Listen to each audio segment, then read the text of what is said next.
The broadcast is now starting. All attendees are in listen-only mode. Good afternoon, good morning, good evening, everyone. Hope everyone's doing well, and thank you for joining us today for one of our first annual webinars here today.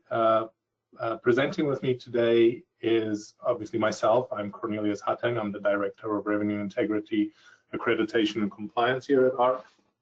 Doug? It's Doug Nass. I'm the Director of Fraud Investigations here at ARC for the past, been in fraud prevention for 28 years so far. Hi, I'm Ariana Levinson, and I'm ARC's Security Risk and Compliance Program Manager. I've been at ARC for about 3.5 years. Thanks for that. Just quick housekeeping. As always, we will be answering your questions. Please type those in to the toolbar on the right-hand side of your screen.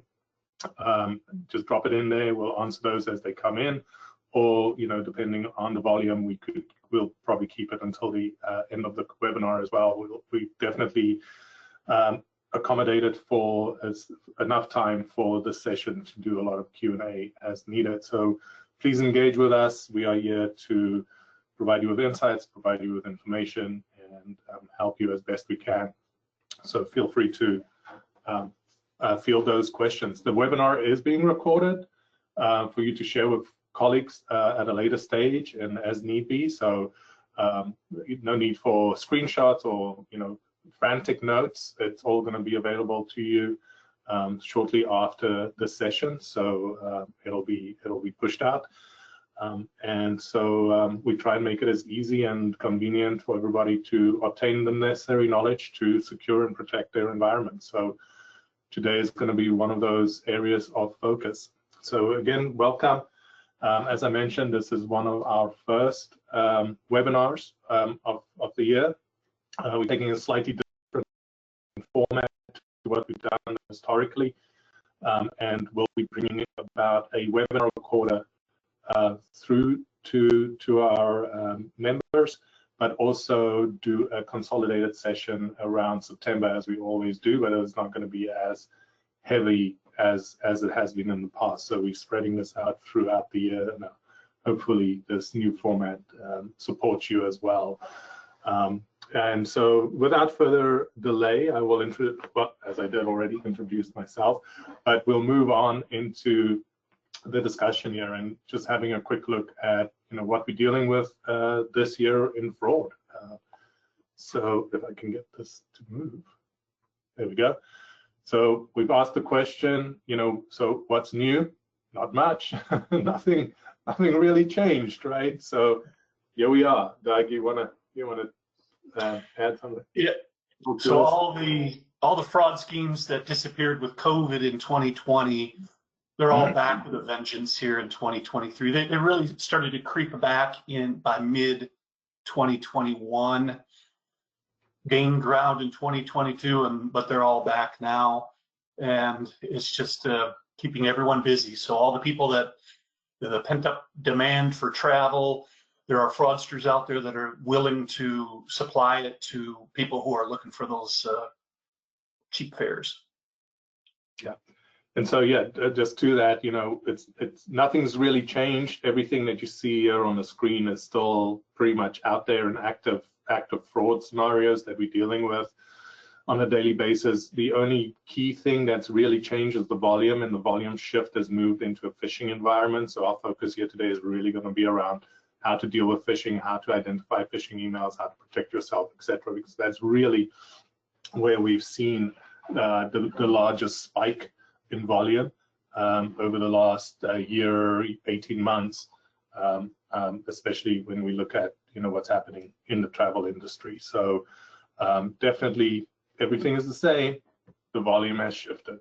That's about it.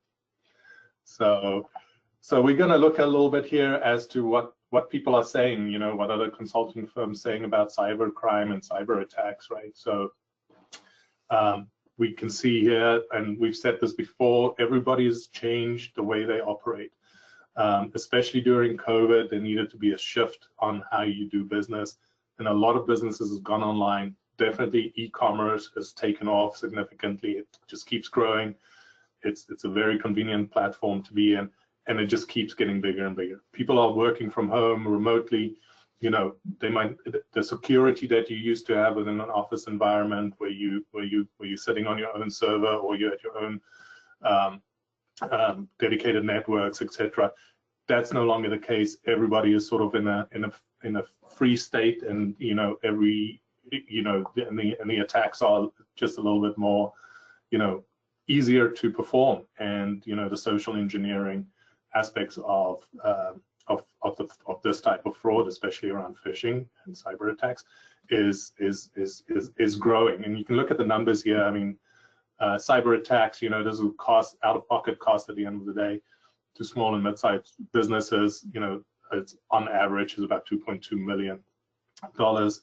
You can see here from Mbroker, they're saying cyber crime will cost companies globally around $10.5 trillion annually by 2025. That's around the corner. I mean, we're in 2023. 2025 is, you know, is right there. So, and that's a lot of money, and you know, businesses need to safeguard themselves.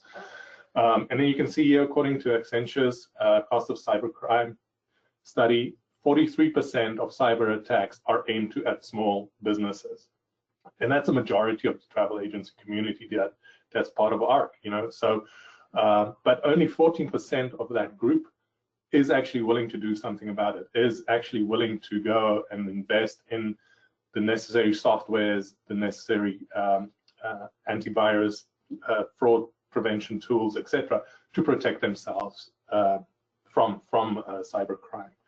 And Ariana has some additional insights as well, so I'll pass over to Ariana here real quick. So the statistics really speak for themselves. 36% of all data breaches involve phishing. 30% of phishing emails are opened. 65% of cyber attackers leverage spear phishing, which we'll be going over in a few minutes. But 84% of US-based organizations have seen improvement in when applying security awareness training and lowering click rates and susceptibility to phishing attacks. Yeah, and we can see that from 2021 over to 2022, you know, there's been a definite uptake in this type of fraud year over year, looking at a 14% uptake there. I just wanted to ask you, Doug, what is the screen that are you seeing the full screen or my presentation screen? I'm just seeing your presentation screen. Yeah. Okay, so the full screen. Okay, just we got a comment in. They can't see the full screen.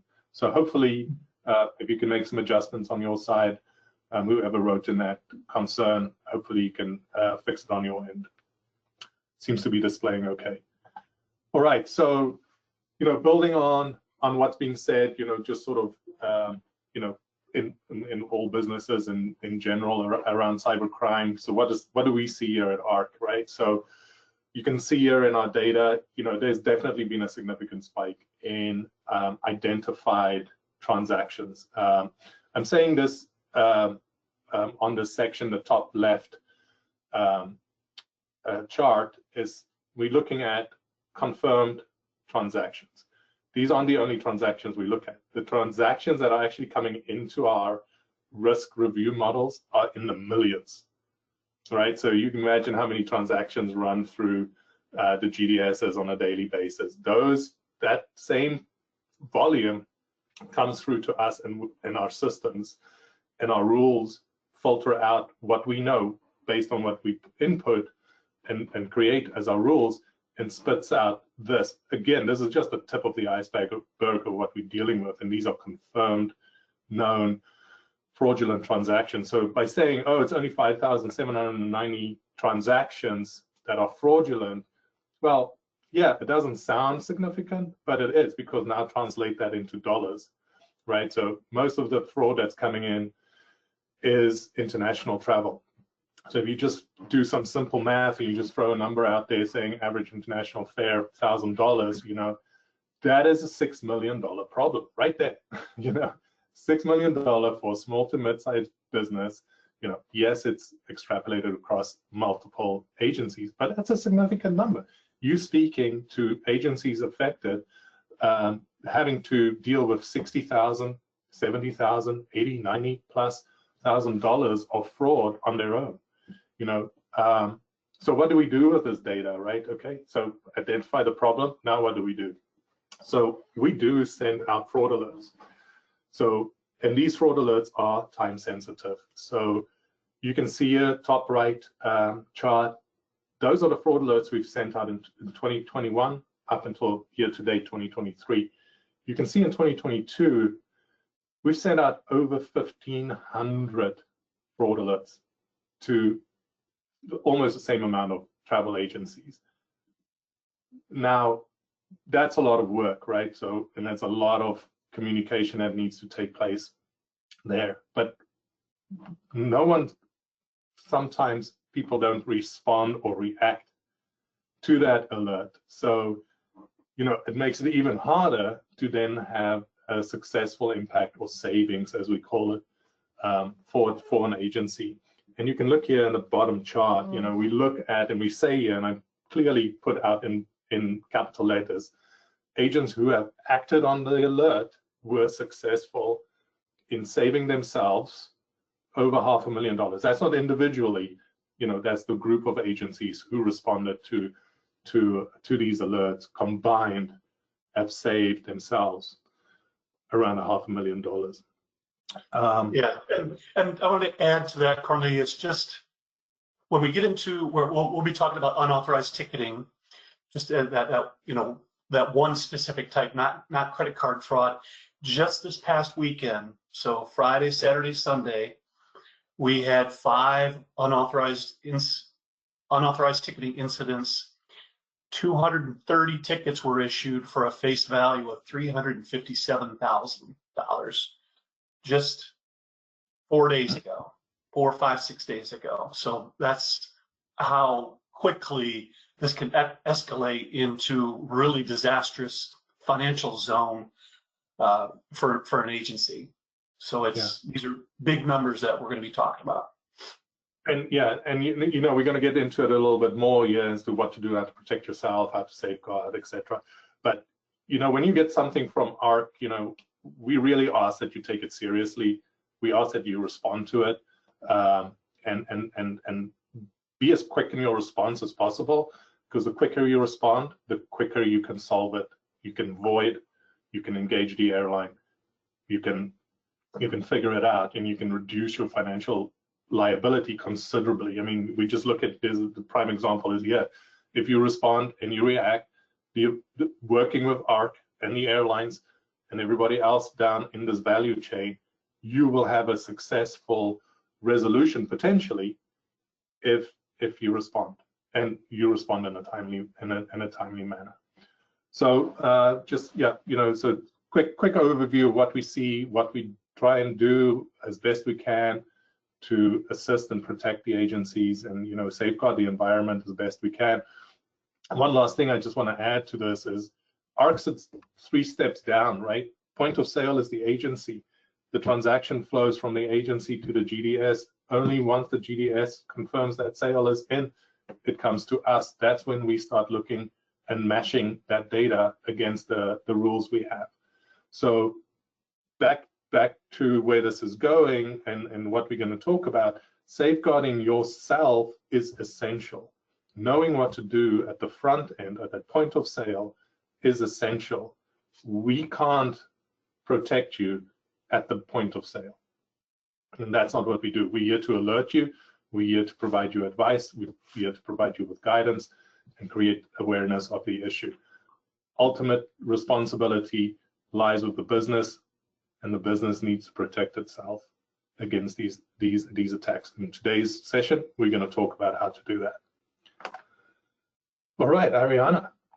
Yep, so we're going to phishing. So as I mentioned, there's lots of different ways that you can breach a company. You can exploit, maybe a patch wasn't applied and you're exploiting a vulnerability. Maybe there's a weak bit of code and you get in that way. But honestly, the easiest way to get in is just to trick somebody into letting you in the front door. So that is what's called social engineering. That's somebody going out and trying to trick another person into providing you know, either their credentials or their personal information or what have you to let you in. Of social engineering, phishing is a subset of that, and it's by far the most common type of social engineering attack. So how this works is, generally speaking, so a phishing email is going to try and play on fear and urgency. It's going to try and, you know, activate your sympathetic nervous system, get the adrenaline going. The goal is to scare you enough that you react before you think. You click before you think, because maybe the email says, do X or else, or you have 48 hours to do whatever it is, or this bad thing will happen. In reality, that's not how this works. You know, a bank is not going to shut your account off in 48 hours because you don't confirm your password. In fact, they would never ever ask you for your password. Phishing and social engineering attacks often come in the form of emails and websites. An email may be spoofed to look like it came from your organization or from someone you know. A website can be created very easily. Somebody can purchase a domain that's got just a little typo, one letter off from a legitimate website, and, you know, something very easy to typo, and your brain kind of skips over because it's expecting to see the legitimate name, so you don't really realize, and before you know it, you've downloaded something or you've clicked something, and now you have a problem. They'll get to you by trying to get you to download software, get the malware on your machine. This is how ransomware works in some cases, where it'll infect you and then it'll spread. It'll get into the network, and now everyone else has a problem too. Oftentimes, phishing emails are going to spoof legitimate companies. You see a lot of social media spoofs, so something that looks like it's coming from Facebook. During COVID, we saw a huge increase in scammers masquerading as the CDC. And the goal is just to get you to give up all of your personal information. So that's what they want. They want your personally identifiable information, your name, your address, your phone number, your email, your date of birth. They want your social security number, your passport number. This is all incredibly valuable information for somebody to gain from you. They want your bank account numbers, your credit card numbers, your debit card numbers, and they want your credentials, your username and your password. By and large, although everybody recommends that you do not use the same username and password for accounts across multiple places, we're human beings. There's only so much everybody can remember. It isn't uncommon that the people use the same username and password for their bank, that they use for Facebook, that they use for this and they use for that. So you get the credentials for one thing, attackers are going to start trying to use it all over the place, and they will be successful a good amount of the time. And then they also want account takeover, which again is the ransomware scenario. You've downloaded software onto your machine. It's going to, one, lock your machine, lock your access to the data. It's going to crawl through the network everywhere it can go, bringing everything down in its wake. And now you have a situation. Now it's pay X amount of Bitcoin or do whatever they say, or else we won't give you access. So that's what they are trying to get to. And I'd like to add, Ariana, these scenarios happen in our industry. It's not just for other industries. We guarantee you these ransomware attacks are happening in the travel industry. These guys don't care as long as they get money out of somebody.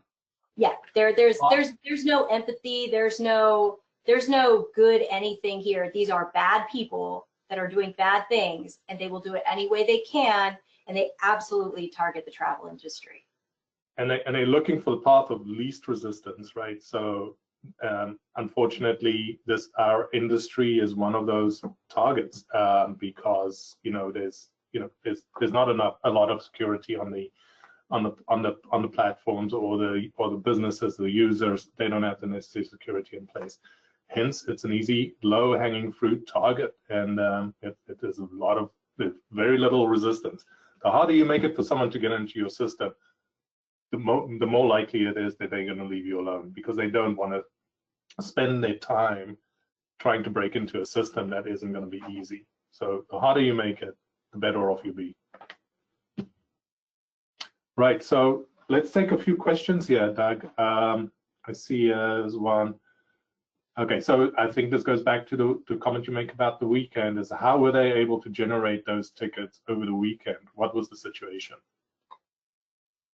Yeah, we know that another phishing email was sent out. We were able to obtain a few copies of what it was, and they just steal the logos and the names from the legitimate GDS, copy and paste in, and then they use their own domain that the fraudster controls, and he's going to just go in and harvest those GDS logging credentials.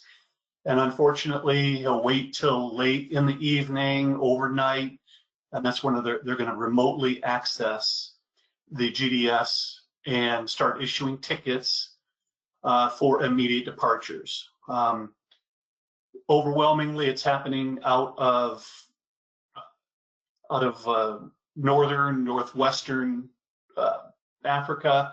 We're seeing a lot more diversity. Some passengers are coming out of Europe, the Middle East. Some of it's it's really spread pretty widely now. Whereas a year ago, there were just very few routes. Now it's really diverse, which is unfortunate. Yeah. No, it's and the main thing here is, and we're going to hit on that in a little bit. We've got dedicated slides that will identify what these phishing emails look like, what you need to do when you see them, etc. But it's definitely a big issue right now is the phishing email. So I see. Can these tickets be voided? Yes, the tickets can be voided if you react quick enough to do so. You've got a 24-hour void window. A lot of this travel is next day, if not immediate travel, and so you want to be able to react on it very quickly. To what Doug said just a minute ago, a lot of this happens over the weekend. A lot of this happens after hours. Your GDS, ideally within your GDS, you have the ability to close your account, so there's no activity on it or no unauthorized activity on it. If no one's going to be working or nothing is going to be happening on a weekend, we recommend that you lock your systems for that and that no transactions are being processed without your knowledge. Yeah, and I'd like to add, the GDSs are watching for this. They, on their own, will be looking for these intrusions in the middle of the night, and if they catch on to it quick enough, they will start voiding the tickets before anyone knows what's happening. So it's a battle between the fraudster who's hacking into the system or gaining unauthorized access and the GDS as they battle out who's going to be quicker at getting the tickets issued versus, and these are for immediate departures within hours, and the tickets being checked in, so put under airport control. At that point, the GDS can't void the ticket, and it rolls into ARC by the morning. So it's a challenge. It's a timing issue. That's what we're dealing with. Ariana, you want to take on this slide for us? So moving into types of phishing, so there's a few different types here. So the first is the standard email phishing, and that's the sketchy looking email that comes in, and it's going to generally be from someone that you might trust or that's a mainstream company. Like I said, a lot of social media. Sometimes it can look like it's coming from your own company if the address is being spoofed, and the goal is to get you to click a link, download software. You can download a malicious attachment. It could look like a PDF and it's not. Get you to reveal your personal information. Smishing, SMS phishing, is the text version. Usually you just get a text that you don't know who the number is from. It'll oftentimes have a link in there, and a lot of times they'll still be pretty misspelled. They aren't as sophisticated as phishing emails can be.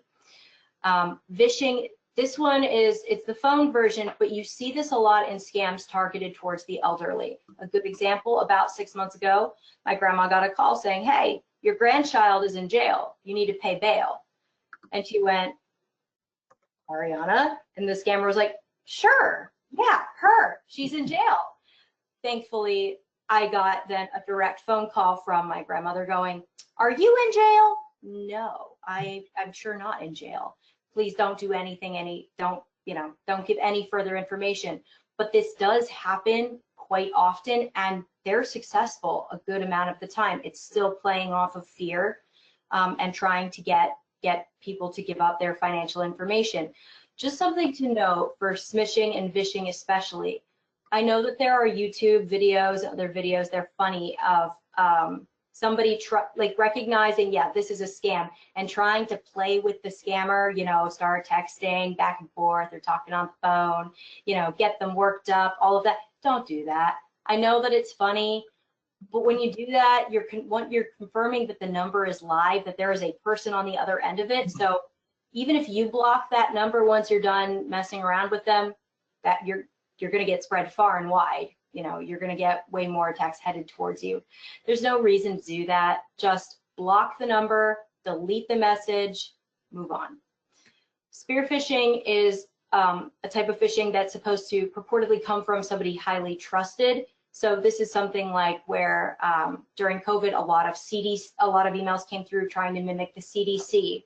Or if you're internal and somebody is spoofing you, why am I getting this email from the CEO? Maybe this is important. I mean, it's coming from high up. It's somebody that, has a lot of weight. And it's the same goal, but it's to try to get just that little bit more of trust to get you to tip over the edge and give them what they want. And then whaling oftentimes is similar to spear phishing in that oftentimes the emails will look like they're coming from a trusted source.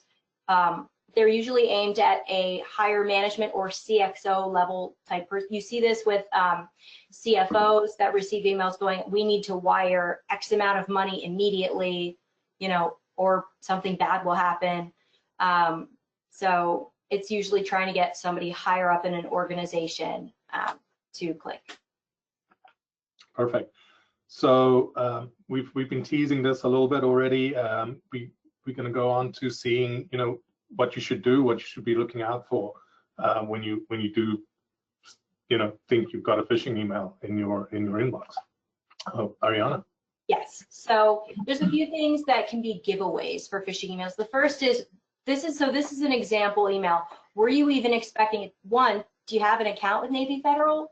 I mean, is this even apply to you? Because I've received phishing emails where, no, I have no account there. So that's an automatic dismissal. Okay, is the topic apply to you? This is about a deposit. Did you make a deposit? Was it for that amount? If not, then it's probably bogus.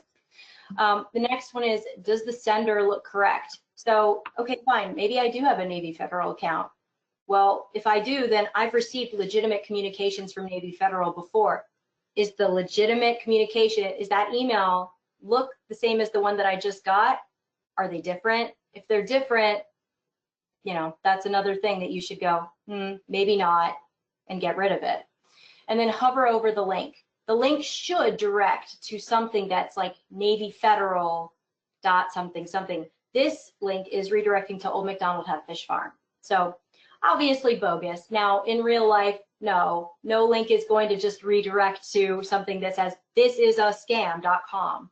However, they still won't look like they're coming from where they're supposed to. A lot like this gibberish of characters, numbers, and letters, that's a giveaway. And also, just as a note, there's no bank, as I said before, there's no bank or organization that will ever send you something and say, this bad thing will happen if you don't immediately provide X information or you immediately click this link. They all go out of their way to say, we will not do this. We will not ask you for this. So anything that's looking extremely urgent like this, that should set off a red flag immediately. So Ariana, I might have a trick question for you. When you're sitting and looking at emails on your smart device, how do you hover? How do you hover over that approved deposit? So you do need to be careful because what you're going to do is long press. So you're going to hold for more than a couple seconds and the link will pop up. Don't just do a quick tap or that will be a click. So that's why it's a little tricky. But for Android and iOS, if you long press on the link, it will pop up and then you can examine the link and go, okay, this isn't right, or yes, this is, and continue on. Just don't click it quickly. Hold it. Don't do it quickly. Like press it and hold. Perfect. Thank you. Count to 2 if that would help. Yeah. So Ariana has given us a world example there from Navy Federal. Doug's going to give us an overview here of what things look like in our industry and what you might see in your inbox. Yeah, so along the right-hand side, we've pieced this apart, one actual phishing email, just because we want to highlight certain areas to show you, what anyone can go and look at, expand if you're on your laptop, and just to look at some of these messages a little more closely before you click on that dreaded green sign-in box. But the key for this is looking at who's the sender. Now it says Sabre with their registration mark, but of course it's not coming from Sabre. If you're a Sabre user, long time, it's sabre.com. It's I don't know if they use anything else, but I would not trust sabnow.info. So right now, you should just be thinking in your mind, I have not seen a communication that you knew was legit that had this address. You can go and check it on a favorite website of ours at ARC, and that is whois.com. You can see it along the left-hand side. Whois is a free website, and you just type in the email domain, which is after the @ sign here. So sabnow.info was just, you can look down, it was registered on January 11th of 2023. So this is a recently registered domain. Huge red flag, monster red flag right there to say something's wrong. And of course, they're going to make themselves look as legit as possible. Even by the subject line, they've been using this for a number of years. Sabre technology upgrade notification, over and over and over again. That doesn't mean they're always going to use it. We'll see another example, but it's that what Ariana was talking about, that urgency, upgrade notification. And if you look down, it's like they're claiming, hey, Sabre's adding level 3 of security, whatever that's supposed to mean. And it's going to give you only a certain amount of time. And what's weird here is if you look down back at the right-hand side, the effective date is not a standard way we use dates in the US. It's non-typical.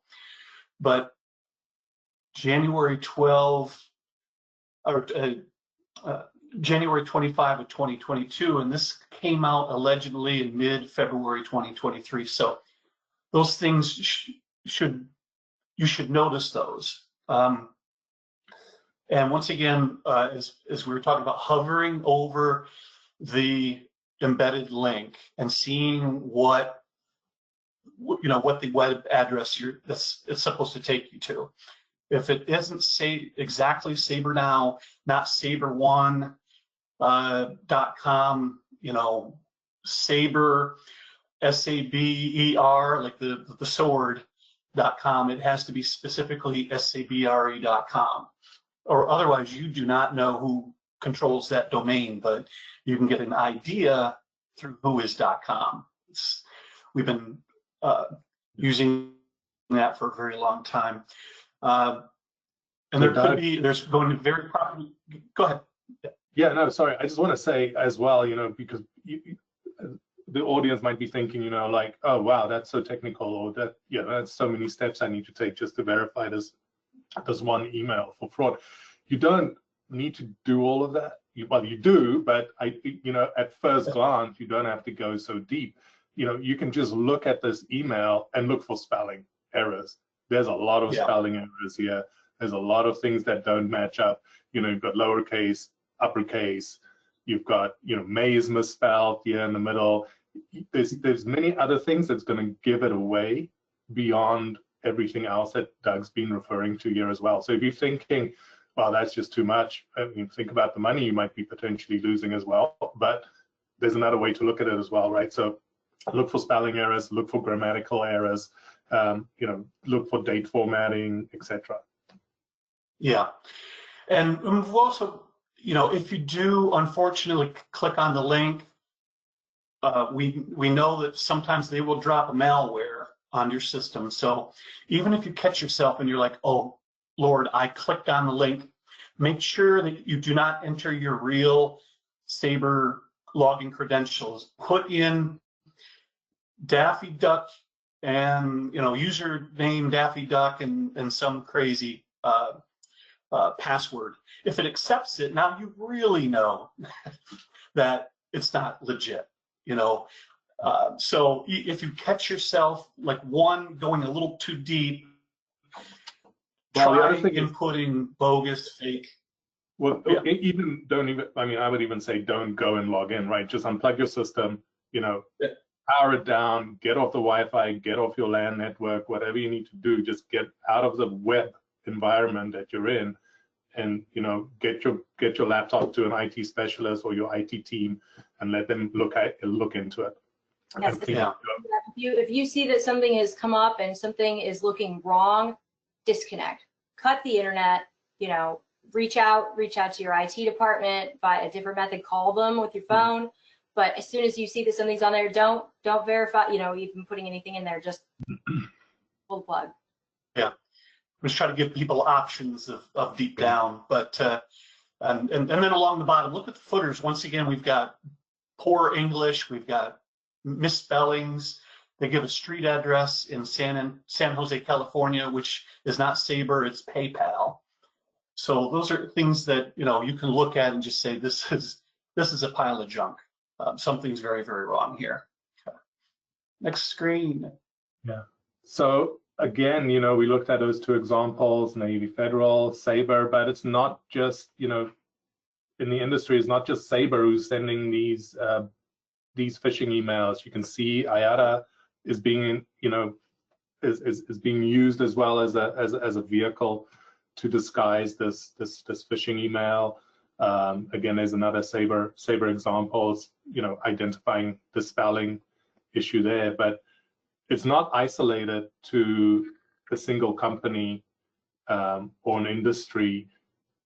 It's going to come at you from many, many, many different angles, and you need to be vigilant and aware of what you might be getting. Doug, Ariana, you want to add anything? Yeah. No, and just that IATA one, so the subscription board, that's been around for so many years. It's almost ancient in our industry that the fraudsters claiming to be IATA, you downloaded invoice or you have to pay this invoice, something like that. So it's one, but obviously they continue to use it. It works. If it works, yeah, why not? Yeah. All right. So what's the industry doing out there? These are just a small little bit of an example of what's being done out there. You can see Sabre actually has a guide for you that you can download and look at how to guard yourself against phishing and fraud.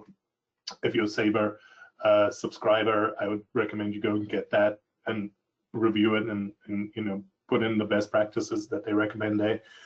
ARC sends out multiple fraud alerts, in our tech messages, the travel agency newsletter.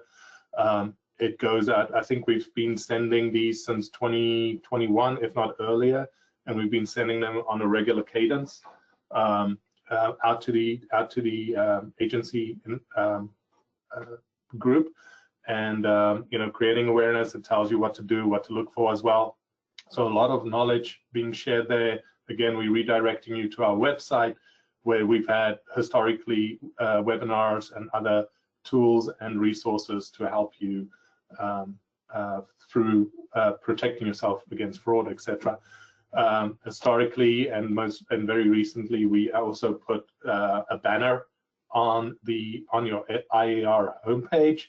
As you can see, your bottom right corner, there's urgent fraud alert. This is what's happening in the industry right now. Be vigilant, inform your teams, etc., etc. And then ASTA has also put out very recently another article around the need to be vigilant for phishing emails and so on. So everybody is aware of this issue. It's getting bigger and bigger and bigger.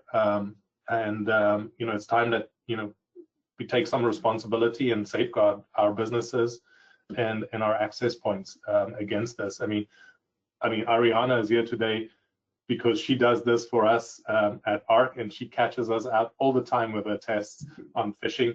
And so we've got a program internally that helps us train our teams, helps us train everybody within our business on what to look out for and so on. So we wanted to share that knowledge and insights as well. Yeah, Ariana, you want to add anything here, or Doug? I don't think I have anything for this slide.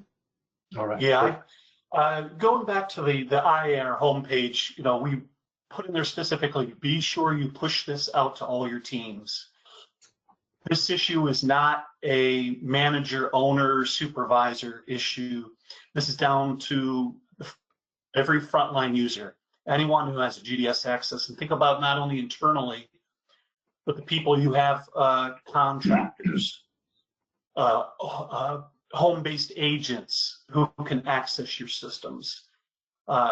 This has to be pushed out to make them very hyper aware of, they can compromise your systems if you're not sharing this information with them. It's crucial that everyone having that access know what to look for and be vigilant for. Perfect. Yeah. So next slide, Ariana. Again, we've shared some examples. We've given some high-level overviews of what's being done and how we communicate, etc. So what do you need to be aware of? Sort of a recap on what we've been saying, but sort of just focusing in on it a little bit here. Ariana. So one of the most important things is to think twice before you click. So I think that there's this perception out there sometimes that if you're more of a techie or technologically inclined, that you're less likely to fall for a phishing. If that's not true. This isn't a thing about how good you are with technology. This has to do with your motor responses and how well you are at slowing down and verifying. We're all very busy people. We have a lot going on. It happens all of the time that your muscles are just moving quicker than your brain is. And maybe you catch yourself just a half a second after you click, but you already clicked. So just slow down when you see an email that looks odd. Take an extra 1 or 2 seconds, not that long. Make sure that that the sender is who you're expecting it to be, that you expect the email. The link is directing to where you think it is. A question just came in about embedded images. Check your email client. Make sure that your email client is set such that images and attachments are not automatically downloaded. That way you can throttle whether they get downloaded. So if it's a weird email, if something seems wrong with it, well, nothing is downloaded yet, you're okay. To answer that second question, no, hovering over the link will not cause any issues so long as you're truly just hovering over it, you haven't clicked it, and nothing is automatically downloaded. Secondary verification. So the example I said earlier with my grandma who got a call saying, hey, your grandkid's in jail. She called me directly. So you get a weird email that says, we need to wire X amount of money, right now. Okay, well, don't respond to the email asking, are you sure? Because the scammer will go, yes, I'm totally sure. Please do that. Get a hold of them a different way, a phone call, send an email. Sending an email can be tricky. It depends on if their email account has been compromised. So try for a different medium altogether. So you get an email, send a text, make a phone call, something like that. Implement security and email filtering tools. There is no such thing as a perfect filter and no such thing as a perfect security tool. As fast as we are able to modify and improve things on the security side, the bad guys are working just as hard and just as fast to improve their methods and tactics. But that's not to say that they're useless. Email filtering tools can still prevent an incredible amount of phishing attacks from actually getting through to end users. There's stuff that gets caught in our filters all of the time. Real things do make it through, but this is a game of lowering the odds. There's not going to be a 100% perfect, everything is fixed and we're good to go. So you mitigate the best you can, and email filtering tools are a massive tool for that. Establish a reporting systems. This is more of a corporate tip, but there are ways to report phishing emails even in things like Gmail or just your private email, whatever client that you use. Have a way for users to securely communicate to security, hey, I got this email and I think something is wrong with it.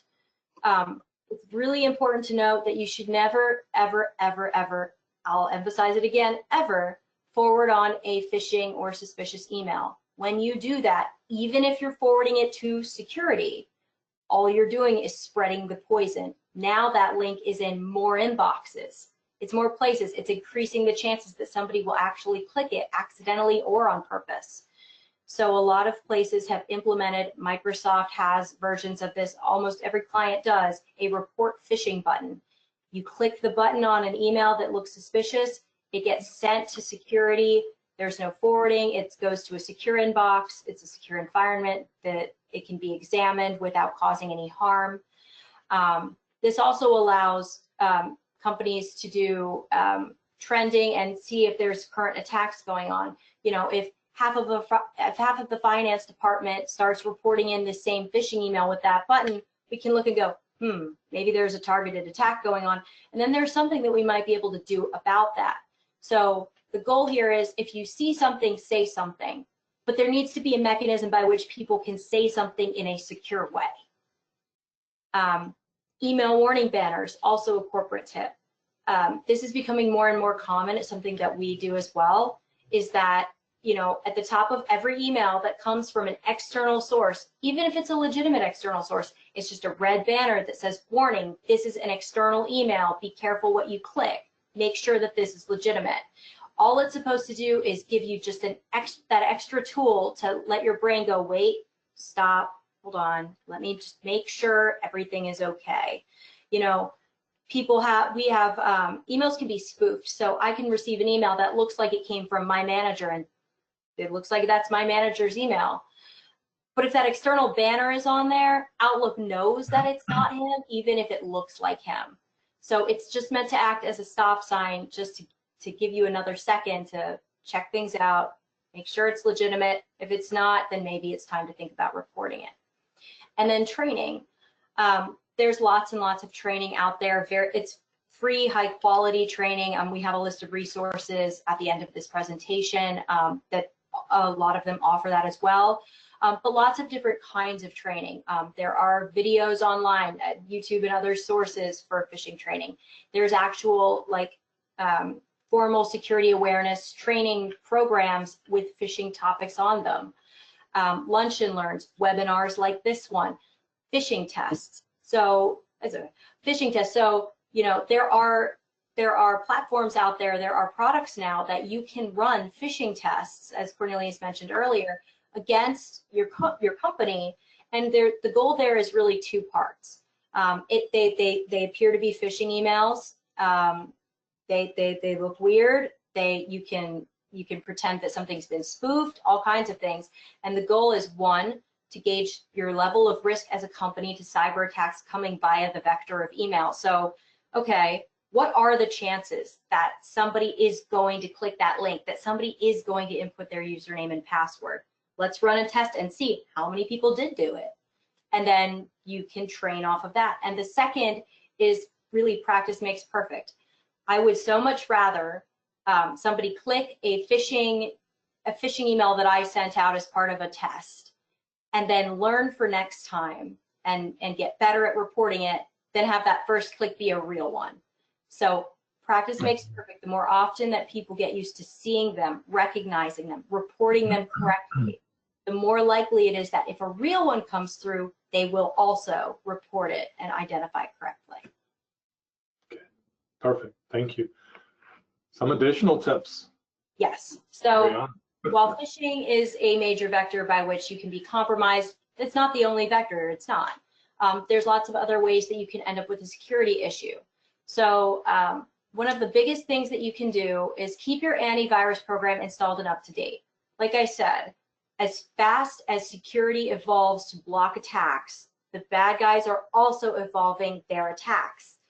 Antivirus programs are only as good as their latest update so far as identifying new virus signatures and things like that. So when your antivirus says, update me, please, update it and, you know, do it right when it says to, or as soon as you can. If it requires a reboot of your computer, which sometimes it does, it may be a pain. There's a reason behind that. It serves a purpose and it can cause a lot of damage. Your antivirus will not help you if you don't keep it updated. Make sure you're on the right site. As I mentioned earlier, you can spoof a website. It's not very hard to buy a domain and just make a little typo in there and redirect. So make sure that you're on the right site, especially if you're downloading software. There are a lot of spoof sites out there that are trying to mimic the websites that you can purchase legitimate and valid antivirus packages on. And the goal is that actually now you've downloaded the virus instead of the antivirus. So make sure that the site you're on is correct before you download anything. Don't ignore legitimate security updates. I know that we've all seen when something pops up on our computer that says, it's time to update, or on your phone when it's like, we need to update this, and you know it's gonna take like 20, 30 minutes. Do it. There wouldn't be an update coming through if there wasn't a reason for it. Patches come out all the time as new security issues are discovered. No operating system or anything is 100%, and nobody is going to find issues with it all at one time. Sometimes it takes a little bit to discover this, so as issues are discovered, patches come out. Once they're tested and they're pushed out to everyone, install them. Install them, even if it takes a while, reboot if it's necessary. There is a reason that they are coming out. Don't connect to unsecure Wi-Fi. This means Starbucks and Panera and Chipotle. Unfortunately, you don't know anything about that Wi-Fi network. You don't know what's on it, who's on it, how people are connecting to it, what anyone's doing on it. Don't connect to unsecure Wi-Fi. It's a little less convenient, but the trade-off is you're way more secure. Avoid pop-ups. This one seems pretty common sense, but there are legitimate pop-ups out there, you know, for all kinds of things. Even so, your best bet is in your browser to just disable pop-ups altogether and only enable them on a case-by-case basis. There's usually a little icon that pops up that says allow one time or allow always for this site. Just allow it that one time, but don't let them always pop up because there can be all sorts of malicious stuff embedded in those. Yeah, I would just say, you know, sometimes just suffer the inconvenience of doing this and and ensure you protect yourself, right? It might take a minute, might take 5, might take 10, but, you know, suffer the inconvenience and protect yourself. Yes, I can say that if it'll be inconvenient to you on the front end in having to install all the security stuff, it'll be so much more inconvenient on the back end if you end up with an actual problem. That stuff can take forever to fix. If it's identity theft, you're looking at months, not a couple minutes. So it's worth it to spend the time to make yourself more secure. Perfect, perfect. Doug, you want to add anything here? And then we'll go to Q&A in a minute. No, I'm good. All right, perfect. So as Ariana mentioned, we got some additional resources here available.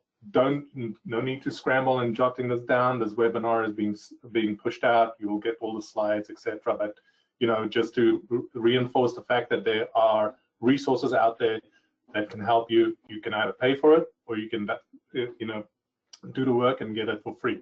So a lot of these sites are, you know, U.S. government affiliations or, you know, validated. You know, go and have a look at those. Look at the small business resources section, you know, and you know some of these other areas where you can find great tools or great practices, best practices on how to safeguard and secure your environment. On the next one, we have, you know, additional security resources.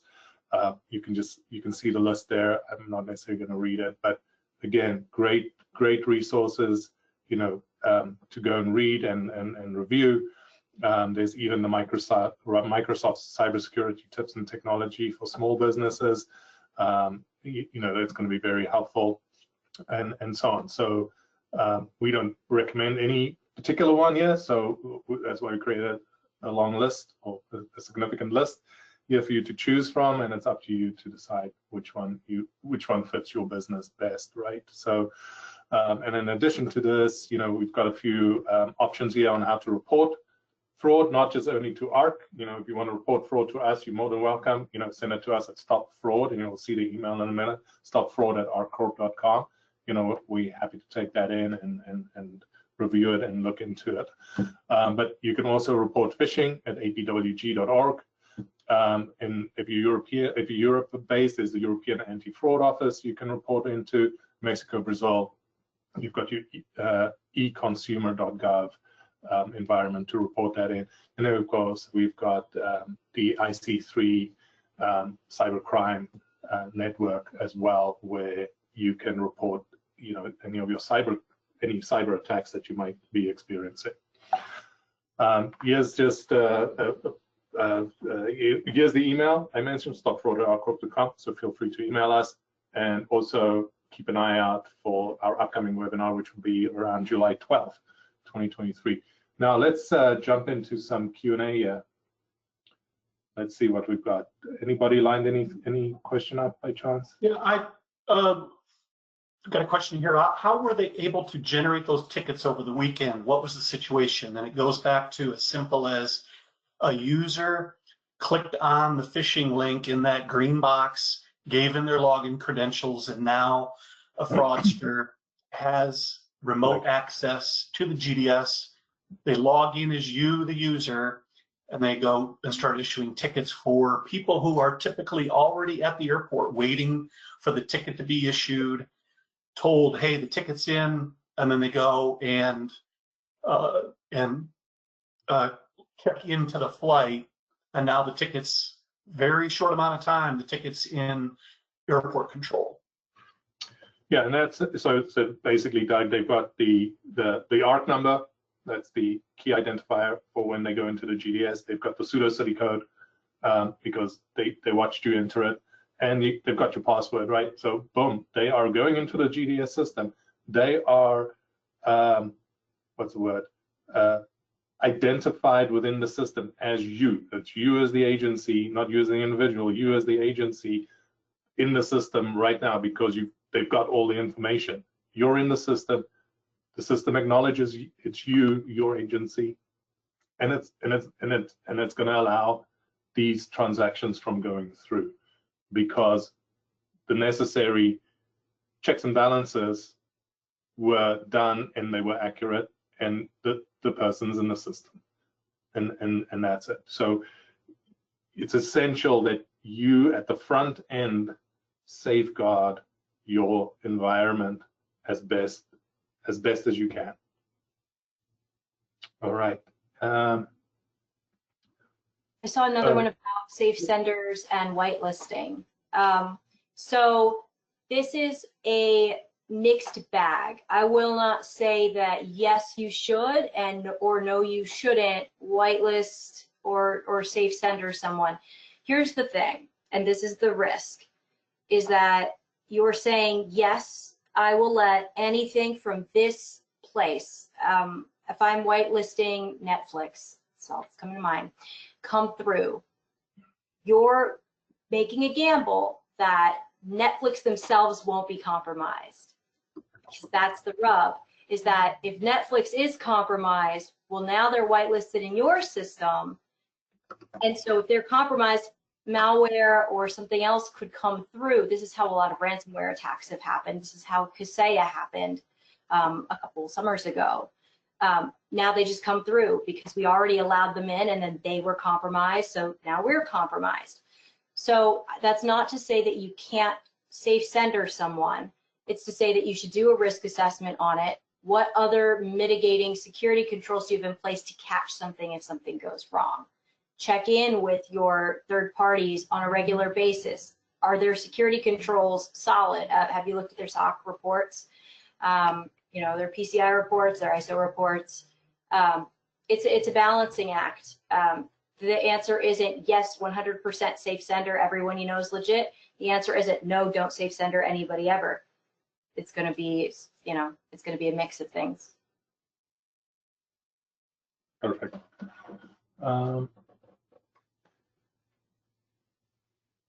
Yeah, I think Oh, so what's the first step to notify ARC when realized GDS issued tickets? GDS issued tickets are fraudulent. Well, I mean, I would recommend you notify us. I would recommend you notify the GDS, obviously, and reach out to those airlines who the tickets were sold on.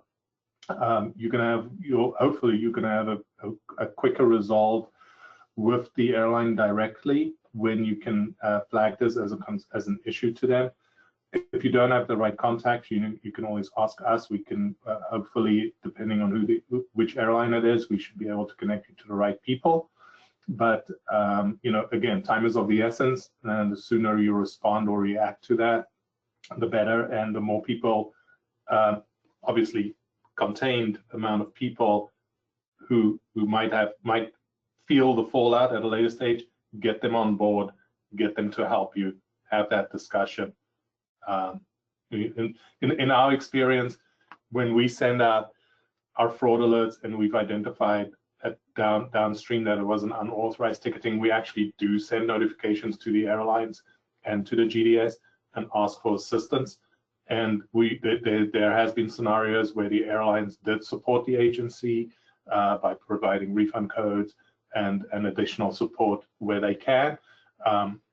And by doing that, that obviously reduces the financial liability there. But you have to work together. You have to respond. You have to react. You have to be quick. You have to be willing to do the work. Yes, it's going to take away from your day. It's going to take away from your day-to-day business. But if you want to avoid a loss, you need to do the work to get people on board to help you, and that's the best way to go about it. All right, Cornelius, I know we have more questions, but we're at the end of our time. Those questions that we weren't able to get to, we will get a hold of the requesters directly to get answers to you. Yeah, perfect. And thank you very much for your engagement here today. Great questions. I hope we answered some of those and provided you with additional guidance and support. In managing this issue. It is a growing problem, and you need to be aware and do the necessary checks and balances to ensure you safeguard your business. Any last words, Ariana, Doug? No, I'm good. I'm good. All right. Well, thank you very much for your participation. Greatly appreciate it, and all the best. Enjoy the rest of your afternoon. Thank you. Bye-bye.